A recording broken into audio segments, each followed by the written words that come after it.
आज आपण पटकन बघूया रॉल्फ डोबेली यांच्या दी आर्ट ऑफ थिंकिंग क्लिअरली या पुस्तकातले काही महत्त्वाचे विचार.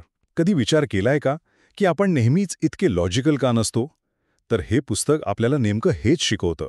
म्हणजे स्पष्ट विचार कसा करायचा जेणेकरून आपण आयुष्यात चांगले निर्णय घेऊ आणि होणाऱ्या चुका टाळू शकू. पहिलं म्हणजे जरा लक्ष द्या हा, आपलाच मेंदू आपल्याला कधीकधी नकळत फसवतो. तो काय करतो, शॉर्टकट वापरतो आणि पटकन निष्कर्ष काढतो. उदाहरणार्थ, कुणी भारी गाडीत दिसलं की आपल्याला लगेच वाटतं, अरे वाह, हा माणूस नक्कीच यशस्वी असणार. पण असं गृहीत धरणं धोकादायक असू शकतं, नाही का? दुसरं, ग्रुपबरोबर किंवा गर्दीबरोबर वाहून जाऊ नका. म्हणजे बरेच लोक एखाद्या गोष्टीला बरोबर म्हणत आहेत म्हणून लगेच त्यावर विश्वास ठेवू नका. स्वतः थांबा, विचार करा आणि सत्य काय आहे हे तपासायला विसरू नका. हे खूप महत्त्वाचं आहे खरंच.